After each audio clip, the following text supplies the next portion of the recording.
இது வந்து sliding door. இந்த ஸ்லைடிங் டோர் ஏன் இங்கே போட்டோம்னா, இந்த இடத்துல வந்து தம்பிங்கன்னா ஸ்பேஸே கிடையாது, கேட்டே இருக்கும். கேட்டே வந்து இப்படி மடிச்சு தான் மூடுவாங்க. அந்த மாதிரி இடத்துல கொசுவலை டோர் பெருசாலாம் போட முடியாது. அதனால இந்த மாடலில் என்ன ஸ்பெஷல்னு பார்த்தீங்கன்னா, இந்த நெட்டு வந்து ஸ்டெயின்லெஸ் ஸ்டீல் நெட். இந்த எலியெல்லாம் கிடைக்காது. இதில் யூஸ் பண்ணிக்கிற ரோப் வந்து பார்த்தீங்கன்னா மெட்டல் ரோப். இப்போ வந்து பாருங்க ரோப், இந்த ரோப் வந்து மெட்டல் ரோப். இதனால என்ன ஆகும்னா, உங்களுக்கு ஸ்டக் ஆகி கட் ஆகும், அந்த பிரச்சனைலாம் கிடையாது. ரொம்ப நல்லா அழகாக இருக்கும். ஓப்பன் பண்ணுற பாருங்க, அவ்வளோதான். இதில் ஃபுல்லாக மேக்னெட் இருக்கும். இந்த மேக்னெட் அங்கே போயிட்டு கரெக்டாக லாக் ஆகிடும். உள்ளே யாரும் வர முடியாது, எந்த பூச்சும் வர முடியாது. நீங்களாம் வரலாம், ஆனால் பூச்சிங்க தான் வர முடியாது.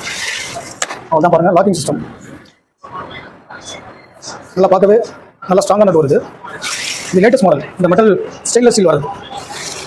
இந்த ஹேண்டிலோடு வந்துடும், பக்காவாக லாக் ஆகிடும் உங்களுக்கு. நல்லா இருந்தால் கால் பண்ணுங்கள், உங்களுக்கும் நான் இன்ஸ்டால் பண்ணி தரேன். பட்ஜெட் ரொம்ப கம்மி தாங்க.